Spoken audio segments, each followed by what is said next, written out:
Ahojte priatelia, natáčam vám toto video trošku v reakcii na posledný kurz diagnostika a korekcia pohybového aparátu, pretože bolo tam strašne veľa otázok, riešili sme strašne veľa vecí a myslím, že by bolo dobré vám dať ešte jednu krátku takú vsúku s odstupom pre niekoho možno týždeň od kurzu a pre tých z vás, čo si už boli dávnejšie, tak dlhší odstup, ale pre všetkých to bude trochu pripomenutie základných vecí a ujasnenie teda toho postoju, ktorý som sa vám snažil odozdať na tom kurze diagnostiky.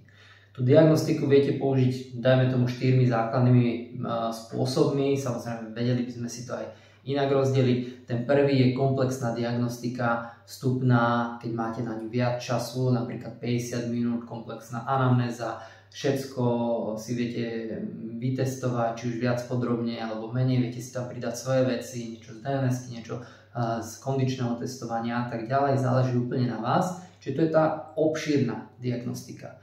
Potom vieme spraviť aj nejakú krátku diagnostiku, cielenú na nejakú určitú skupinu ľudí. Napríklad, keď niekto robí s mladými futbalistami, tak si spravím tabuľku, kde budem mať set nejakých testov a idem jeden test za druhým, mám 10-15 minút na jedného mladého športovca, otestujem veci ako v základe držanie tela, mobilita bedrových kĺbov, ako vyzerá drep, ako vyzerá aplikácia drepu, napríklad podrep, výskok, podrep, či pri tom dopade udržal stabilné centrované kolená, postúru, alebo sa tam bortí. Čiže viete si to takto krásne naplánovať, upraviť, spraviť športovo špecificky. Alebo ďalšia aplikácia využitia tej diagnostiky je kontrolná, kedy máme nejaký záznam z tej úvodnej dlhej diagnostiky alebo aj z tej zrýchlenej a zacielím sa na konkrétne testy, v ktorých ten klient predtým dopadol zle.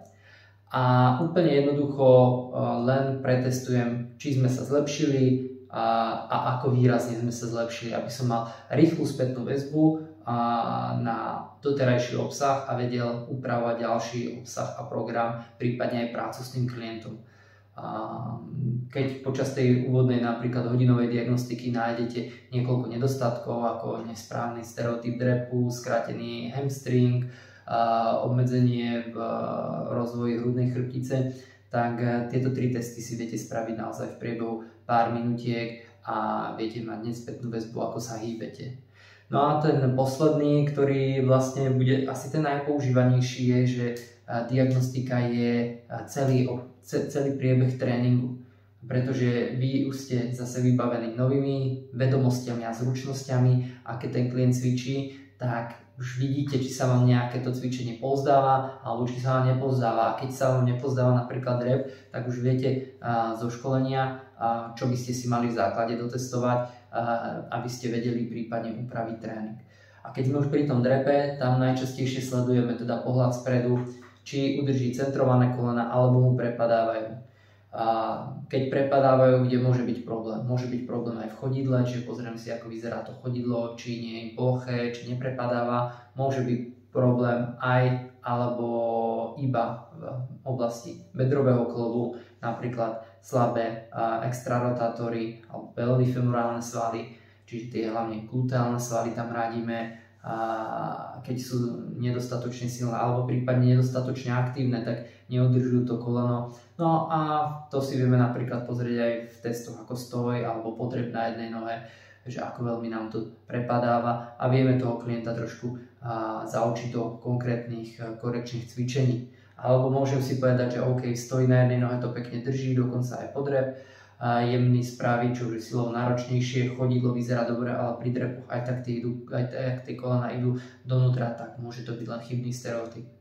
Prípadne, pokiaľ idú kolena dovnútra skôr tej polovičnej až spodnej úvrati, môže to byť problém aj s mobilitou členku, pretože keď narazíme na krajný rozsah mobility členku, často býva ten kompenzačný mechanizmus, že koleno už nejde v línii chodidla, ale ide ako keby donútra, tým bočí to chodidlo sa ako keby trošku zbortí donútra a vie ísť to koleno viac dopredu. Čiže ten drep vykoná vo väčšom rozsahu, ale je to za cenu decentrácie kolena, neoptimálneho nastavenia chodidla. Čiže aj členok v tomto môže zohrávať úlohu. Rovnako ako keď pri pohľade z boku vidíme, že ten klient podsadzuje tú pánu, gulatí tam chrbát, tak sledujem, čo robia kolena. Či idú dopredu, či idú cez úroveň tej špičky alebo nie.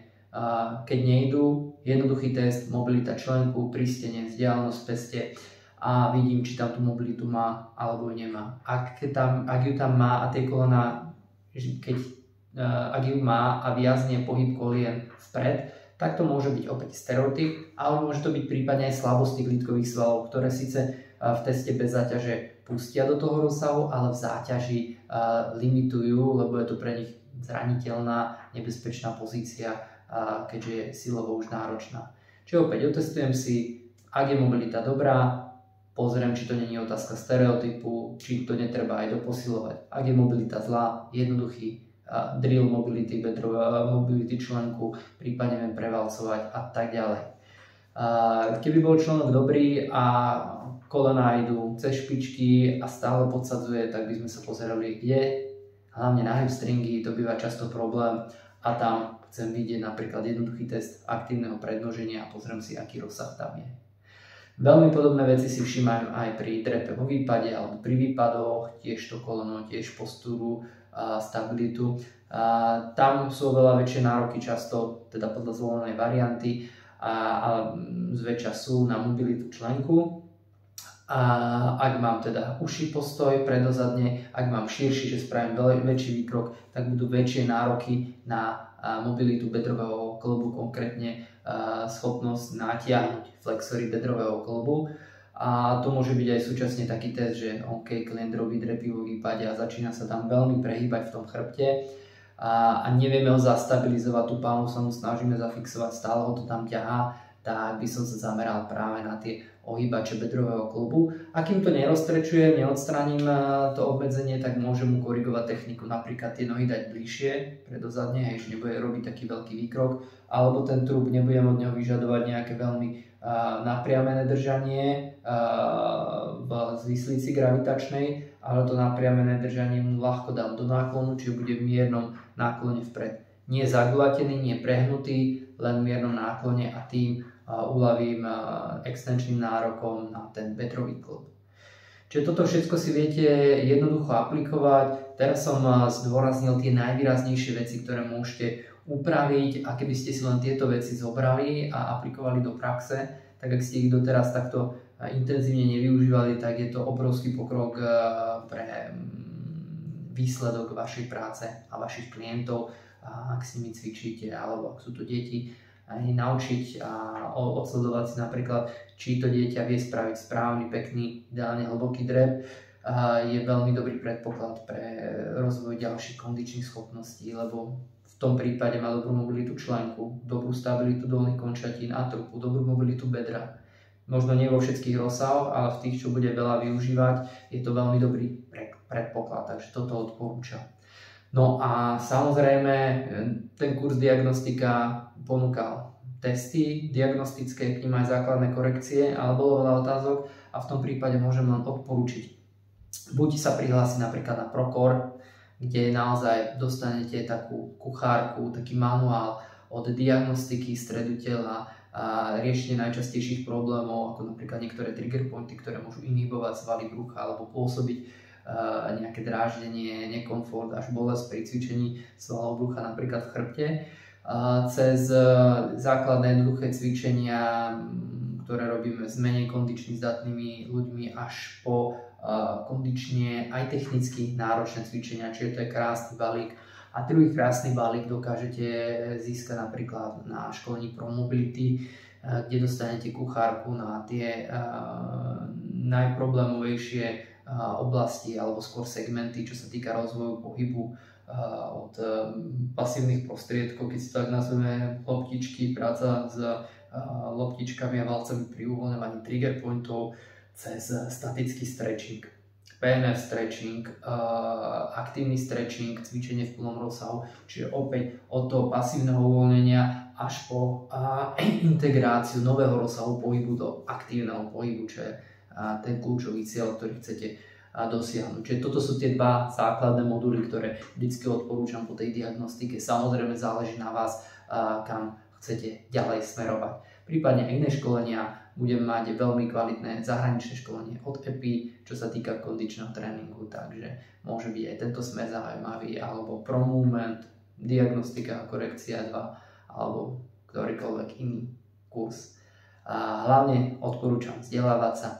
A ešte taká malá chuťovečka, netreba nikam cestovať, keď vás zaujíma nejaká téma, či už flexia, extenzia bedra alebo adduktory, viete si na našej stránke EduFit v online sekcii za pár eur, tuším 15-20 eur, zakúpiť pekný online kurzík niekoľkohodinový, kde máte zase konkrétne diagnostické nástroje na danú oblasť, na daný pohyb, korekčné cvičenia, posilňovacie cvičenia, čiže viete sa zacieliť a niekoľko hodín sa zaoberať napríklad len flexiou, extenziou bedra a máte to pekne dostupné.